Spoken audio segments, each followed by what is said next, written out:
I pulled up to the house I had called home for over 30 years, and my heart sank. The familiar colonial-style facade was gone, replaced by sleek modern lines and a fresh coat of gray paint. A massive for sale sign stood defiantly on the perfectly manicured lawn. "Dennis, what's going on? I didn't authorize this!" I exclaimed as he emerged from the front door, his expression a mixture of guilt and defiance. "Relax, Maggie. You should have been here. Now it's out of our hands," he replied dismissively, waving a hand towards the renovated property. My mind raced, trying to process the jarring changes. This was my family's home, filled with memories and history. How could he make such drastic decisions without consulting me? As I stepped inside, the gut punch intensified. Gone were the warm, familiar tones and furnishings I had carefully curated over the years. In their place, a stark, minimalist design that felt cold and unwelcoming. "Mom's been a godsend overseeing the whole project," Dennis said, his tone almost mocking. "She knows what's best for us." There she was, my mother-in-law Joan, surveying the transformed space with a self-satisfied smirk. "It was time for an update, Maggie. This place was stuck in the past, just like you." Her words stung, but I bit my tongue. After months of caring for my ailing parents, I didn't have the energy for another battle with Joan's passive-aggressive jabs. "Where are my things?" I asked, dreading the answer. "We had to make room for the new look," Joan replied dismissively. "Don't worry, we kept a few sentimental pieces in storage." Storage? My stomach churned at the thought of my cherished belongings, collected over a lifetime, carelessly packed away. As I wandered through the hollow, unfamiliar rooms, an overwhelming sense of betrayal washed over me. This was no longer my home. It was a staged set, stripped of warmth and soul. In the kitchen, I found Dennis poring over paperwork with a young, attractive woman I didn't recognize. They looked up, their expressions a mixture of surprise and guilt. "Maggie, you're back early," Dennis stammered. "This is Sarah, our realtor. She's been invaluable in getting the house ready for market." Sarah extended a perfectly manicured hand, her smile saccharine sweet. "It's so nice to finally meet you, Margaret. Dennis has told me so much about you." I forced a tight smile, my mind reeling. Ready for market? They were selling my family's home without my consent? As Sarah droned on about staging and curb appeal, I tuned her out, my gaze fixed on Dennis. His eyes averted mine, and in that moment, I realized the depth of his deception. This wasn't just about the house. It was a calculated betrayal, orchestrated by Dennis and enabled by his ever-controlling mother. A cold, sinking feeling gripped me as I recognized the true extent of how little they valued my input or respected my place in this family. I had been naive, blind to the cracks forming in the foundation of my life. But now, the veil had been lifted, and I saw the harsh reality staring back at me. This was no longer my home. It was a battlefield, and I would have to fight to reclaim what was rightfully mine. I sat numbly on the edge of the bed in the guest room, my mind replaying the events of the day like a broken record. How could Dennis do this to me, to us? After 30 years of marriage, of building a life together, he had thrown it all away without a second thought. As the shock began to subside, a familiar ache settled in my chest, the dull ache of disappointment I had grown accustomed to over the years. I should have seen the signs, the subtle shifts in his behavior that I had chosen to ignore, desperate to cling to the illusion of the perfect family. Dennis had always been distant, more focused on his work and hobbies than on cultivating our relationship. But I had foolishly believed that was just his way, that deep down he still loved and cherished me. Now the truth was laid bare. I had simply been a convenient accessory in his life, easily discarded when something shinier came along. And Joan, my own mother-in-law, the woman who should have been my closest ally, had been the architect of this betrayal all along. Her constant belittling, her snide remarks about my capabilities as a wife and mother, they had all been carefully calculated jabs, chipping away at my self-worth until I was too broken to fight back. Tears stung my eyes as I remembered the countless times I had defended her to my own family, making excuses for her behavior. She's just old-fashioned, I would say. She means well, deep down. But the truth was, Joan had never accepted me as part of her family. To her, I was an interloper, a threat to the twisted, codependent bond she shared with her son. The sound of laughter from downstairs snapped me back to reality. Dennis and Joan, celebrating their victory over me, no doubt reveling in the spoils of their deception. My fists clenched involuntarily, a surge of anger replacing the sadness that had consumed me moments before. I thought of my parents, the way their faces had lit up when Dennis and I had first brought them to this house, our forever home.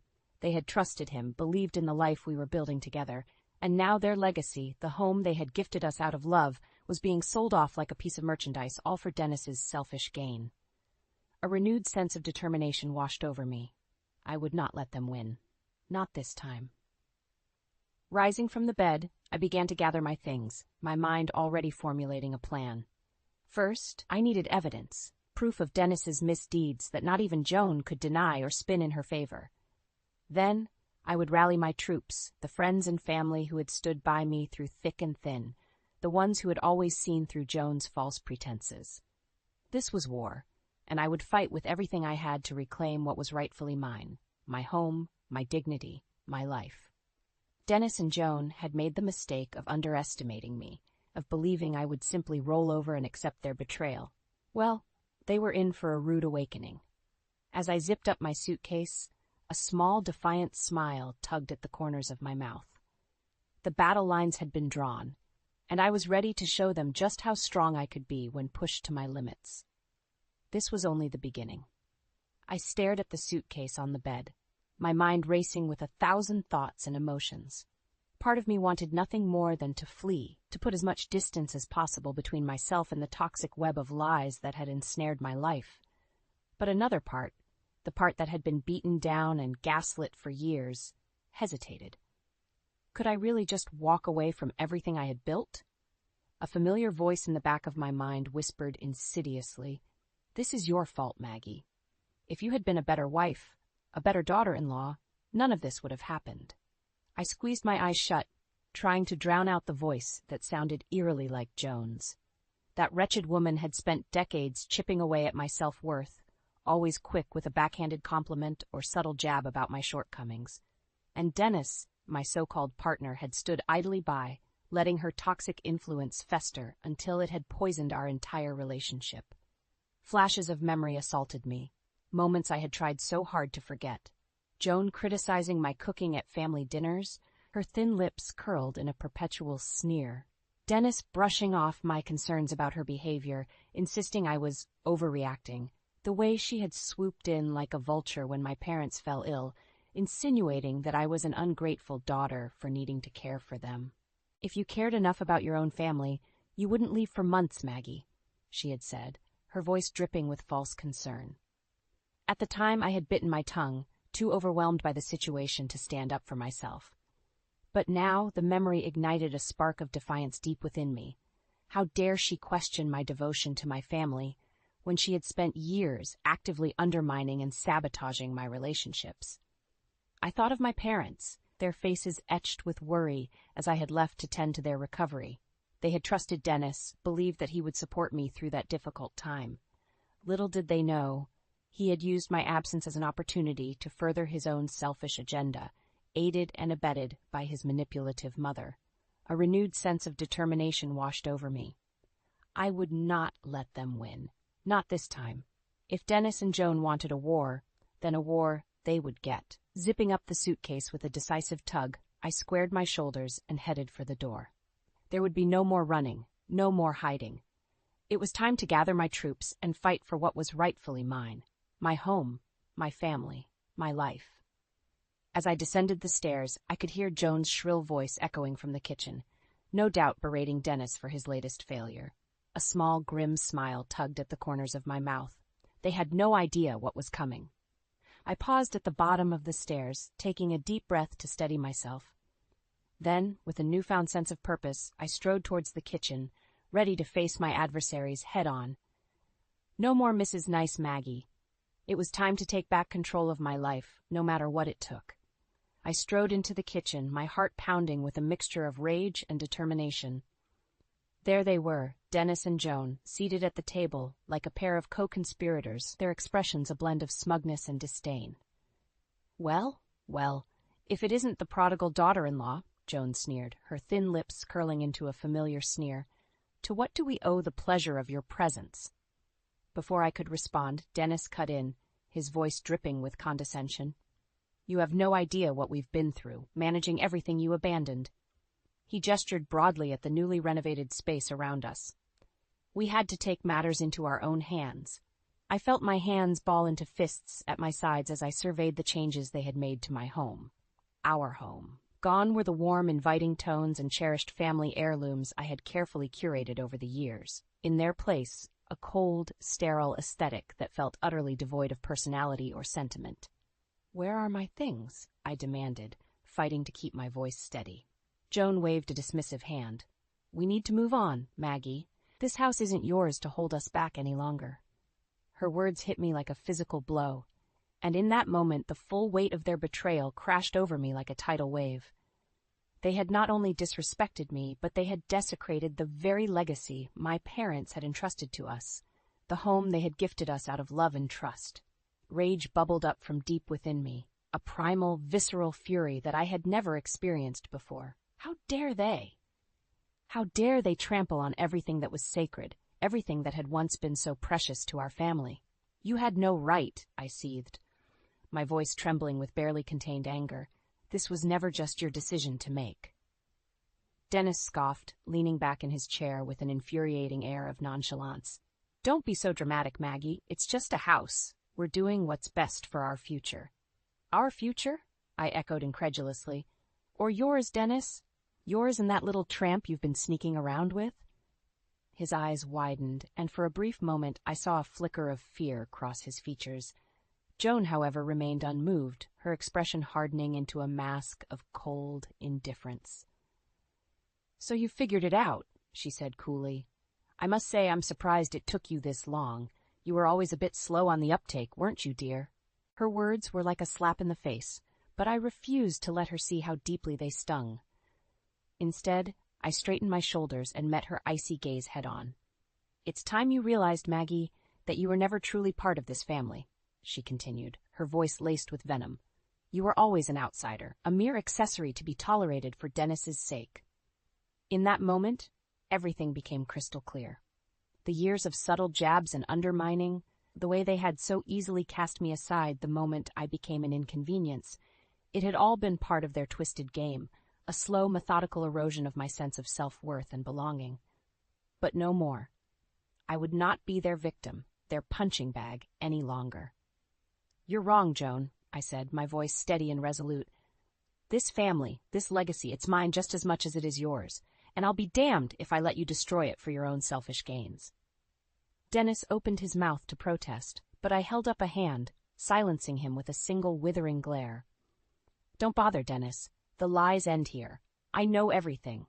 About your affair, about the way you've been squandering my inheritance to fund your mistress's little business ventures.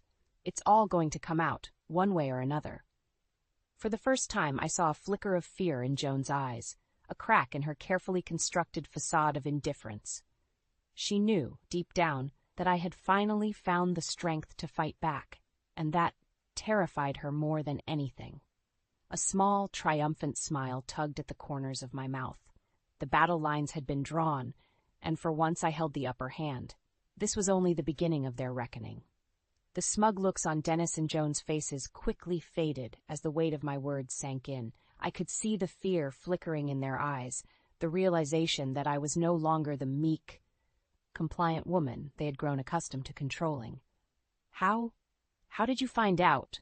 Dennis sputtered, his bravado crumbling under the intensity of my gaze. Did you really think you could keep it all a secret forever? I scoffed. The shady financial dealings, the late nights at the office, it was only a matter of time before the truth came out. Joan's expression hardened, her lips pressing into a thin, disapproving line. So you've been snooping through our affairs, have you? How typical of you, Maggie, to resort to such underhanded tactics. I leveled my gaze at her, refusing to be cowed by her condescending tone. Don't try to play the victim here, Joan. You're just as guilty as Dennis in all of this. Turning to my husband, I felt a surge of disgust and betrayal rise up within me. How could you do this to me, Dennis? To our family? After everything we've been through together, how could you throw it all away for her? The words tumbled out before I could stop them. the hurt and anger I had bottled up for so long finally spilling over. Was I not enough for you? Did our marriage, our vows mean nothing to you? Dennis opened his mouth, but I held up a hand, silencing him. No, don't bother trying to explain it away. I know all about your little fling with Sarah, the real estate agent you've been using to funnel my inheritance into her business ventures. Joan's eyes widened, and for a moment, I saw a flicker of genuine surprise cross her features. Clearly, even she hadn't been privy to the full extent of Dennis's deception. That's right, I continued, my voice growing stronger with each word. I know about the shady deals, the secret accounts, all of it. And I have proof. Reaching into my bag, I pulled out a thick manila envelope stuffed with financial records, copies of incriminating emails, and other damning evidence I had painstakingly gathered over the past few weeks. You see, while you two were busy plotting behind my back, I was doing a little digging of my own. And what I found was a web of lies and betrayal that goes deeper than I ever could have imagined. Dennis's face had drained of color, his eyes darting nervously between me and the envelope in my hands. Joan, however, remained stubbornly defiant, her chin jutting out in a show of false bravado. So what? She sneered. You have a few pieces of paper. That doesn't change the fact that you were never truly part of this family, Maggie. You were always an outsider, a mere accessory to be tolerated for Dennis's sake. Her words cut deep, but I refused to let her see how much they stung. Instead, I met her gaze head-on, my resolve unwavering.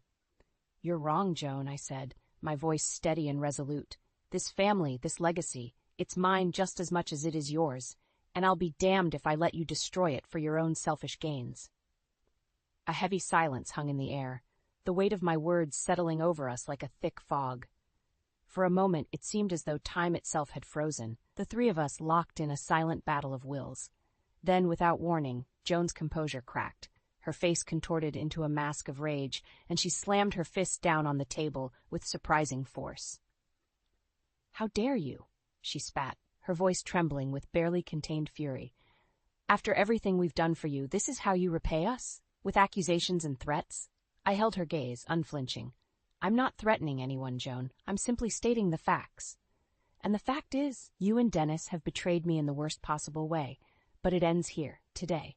No more lies, no more secrets. Turning to Dennis, I felt a pang of sadness mixed with resolve. I loved you, Dennis. Truly, I did. But this... I gestured around the cold, sterile room that had once been our warm, inviting home. This is too much. You've crossed a line that can never be uncrossed. His eyes pleaded with me, silently begging for forgiveness, but I had made up my mind. There was no going back, not after everything that had happened. It's over, I said, my voice heavy with finality. The life we had, the dreams we shared, it's all gone, Dennis, and you have no one to blame but yourself. With those words, I turned and walked away, leaving them to stew in the wreckage of their own making.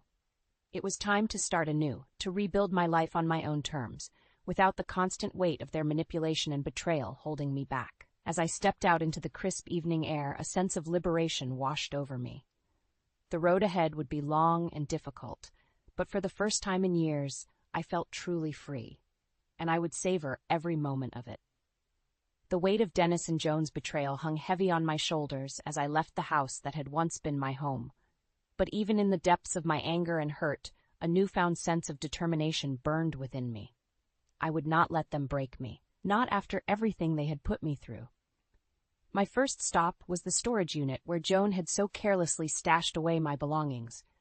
As I rifled through the haphazardly packed boxes, a wave of emotion washed over me. These weren't just material possessions. They were pieces of my life, memories and mementos that had been so callously discarded.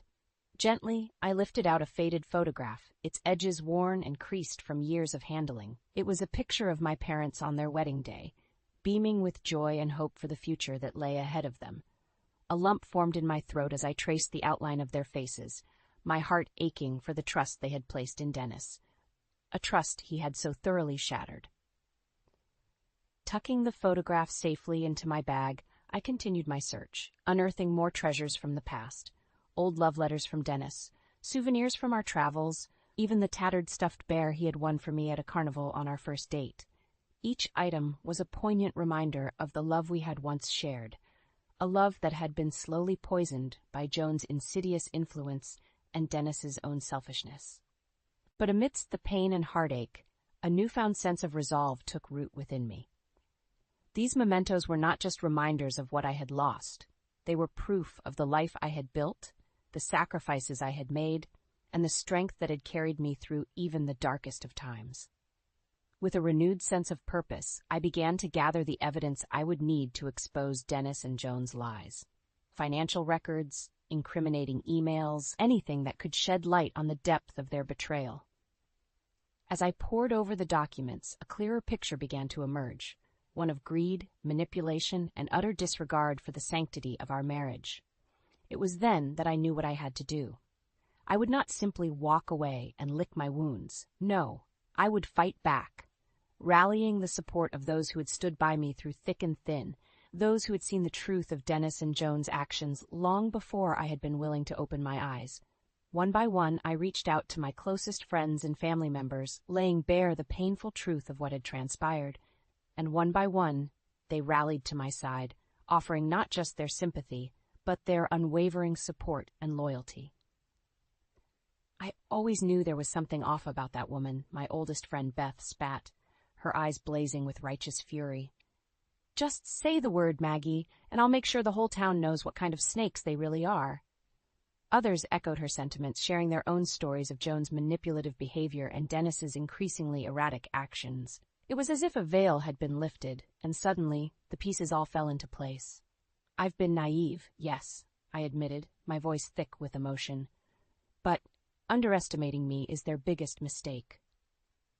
As the days passed, my network of allies grew stronger, each person bringing their own unique perspective and insights to the table. Together we pieced together a damning portrait of Dennis and Joan's misdeeds, a tapestry of lies and deceit that would be impossible to ignore or refute. And through it all, a newfound sense of strength and resilience took root within me. I was no longer the meek, downtrodden woman who had allowed herself to be controlled and belittled for far too long. No, I was a force to be reckoned with, a woman who had reclaimed her power and her sense of self-worth. As I looked around at the faces of those who had rallied to my side, I felt a surge of gratitude and determination. This was no longer just about me. It was about standing up for what was right, about refusing to let the toxic influence of people like Joan and Dennis poison the lives of others. With a deep breath, I squared my shoulders and turned to face the battle ahead.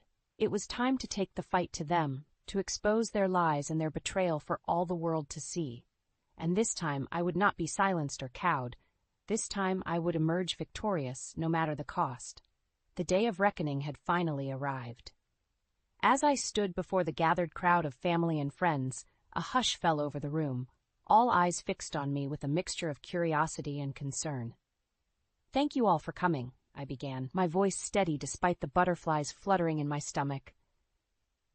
"I know there have been rumors circulating, whispers of discord within our family, and today I'm going to lay bare the truth, no matter how painful it may be." A murmur rippled through the crowd, but I pressed on, undeterred. For too long I've been a victim of manipulation and betrayal at the hands of those closest to me. My own husband, Dennis, and his mother, Joan, have conspired against me, trampling on the sanctity of our marriage and our family for their own selfish gains. Gasps of shock and disbelief echoed through the room, but I refused to falter. This was my moment, my chance to reclaim the dignity and respect that had been so cruelly stripped away from me. "It's true," I continued, my voice growing stronger with each word. "Dennis has been carrying on an affair with a younger woman, using my own inheritance to fund her business ventures behind my back." Turning to face my husband, I felt a surge of righteous anger coursing through my veins. "How could you, Dennis? How could you betray everything we built together, everything we sacrificed for this family?" He opened his mouth to speak, but I silenced him with a single, withering glare. "And you, Joan," I said, shifting my gaze to my mother-in-law's stony expression. "You were supposed to be my ally, my support system. Instead, you enabled and encouraged Dennis's betrayal, driven by your own twisted, possessive love for your son." Joan's eyes narrowed, her lips curling into a familiar sneer. "How dare you speak to me like that, you ungrateful little—" "Enough," I thundered, cutting her off mid-sentence. "I've endured your insults, your belittling, for far too long. But no more. This house, this legacy, it isn't yours to destroy. It's my blood, sweat, and tears you've trampled on, all for your own selfish desires." A heavy silence hung in the air, the weight of my words sinking in for all to bear witness. I could see the shock and disbelief etched on the faces of those around me, the realization that the perfect family they had envied was nothing but a carefully constructed facade. "I have proof," I continued, holding up the thick manila envelope that contained the damning evidence of Dennis and Joan's misdeeds. Financial records, emails, photographs, all of it documenting the depths of their betrayal. Slowly, I began to circulate the documents, allowing each person to see for themselves the ugly truth that had been hidden for so long. Whispers and gasps of outrage rippled through the crowd, and I knew in that moment that the tide had turned. Dennis stepped forward, his eyes pleading with me for forgiveness. "Maggie, please, let me explain." But I cut him off with a sharp shake of my head. "There's nothing to explain, Dennis. You made your choices, and now you have to live with the consequences." Turning back to the crowd, I drew myself up to my full height, a newfound sense of strength and resolve coursing through my veins. "This is not the end," I declared, my voice ringing out with conviction. "This is just the beginning of a new chapter, one where I reclaim my dignity, my self-worth, and my rightful place in this family." A smattering of applause broke out, growing louder and more fervent as the weight of my words sank in. I could see the respect and admiration in their eyes, a stark contrast to the pity and condescension I had grown so accustomed to. In that moment, I knew that I had won. Not just a battle, but a war against the toxic influences that had sought to diminish and control me for far too long. As I looked around at the faces of those who had rallied to my side, I felt a surge of gratitude and pride. This was my family, my true family. The ones who had seen me at my lowest and still believed in me, still stood by my side. And as for Dennis and Joan, their downfall was inevitable, a consequence of their own selfish actions and misguided priorities. They had lost far more than just their reputations. They had lost the respect and loyalty of those who had once looked up to them. But I had gained something far more precious, my freedom, my self-respect, and the knowledge that I was truly loved and supported by those who mattered most. As I stepped down from the podium, a weight seemed to lift from my shoulders, replaced by a newfound sense of purpose and determination. The road ahead would be long and difficult, but for the first time in years, I felt truly alive, unburdened by the chains of manipulation and deceit that had held me captive for far too long. This was my moment, my chance to start anew and rebuild my life on my own terms. And as I looked towards the future, I couldn't help but feel a sense of excitement and possibility. After all, the best revenge is living well, and that's exactly what I intended to do. The aftermath of my public confrontation with Dennis and Joan was both exhilarating and exhausting. As I stepped out into the crisp evening air, I could feel the weight of years of pent-up anger and resentment finally lifting from my shoulders. "Maggie, over here!" I turned to see Beth waving me over, a broad grin splitting her face. She enveloped me in a fierce hug, her eyes shining with pride. "You were incredible in there," she said, giving my arm a gentle squeeze. "I've never seen you so strong, so confident." A small smile tugged at the corners of my mouth. "I'll admit, it felt pretty damn good to finally stand up to those two." Beth nodded emphatically. "You have no idea how long I've been waiting for you to see them for who they really are. That mother-son duo has been nothing but trouble from the start." Her words rang true, and I felt a pang of regret for all the years I had spent making excuses for their behavior, turning a blind eye to the toxicity that had slowly poisoned my life. "Well, no more?" I said firmly. "That chapter of my life is over. It's time for me to start fresh, to rebuild on my own terms." Beth beamed at me, her expression a mixture of admiration and relief. "I'm so proud of you, Maggie. You've come such a long way from the woman who used to let Joan walk all over her." I nodded, my mind drifting back to those dark days when Joan's constant belittling had left me feeling small and insignificant. But now, in the wake of my public triumph, I felt a newfound sense of strength and self-worth. I've learned that true family stands by you, not controls you, I said, squeezing Beth's hand gratefully, and I'll never let anyone walk over me again. As the weeks passed, I found myself reconnecting with old friends and family members who had rallied to my side during my darkest hours. Their support and encouragement buoyed me, reminding me that I was far from alone in this new chapter of my life.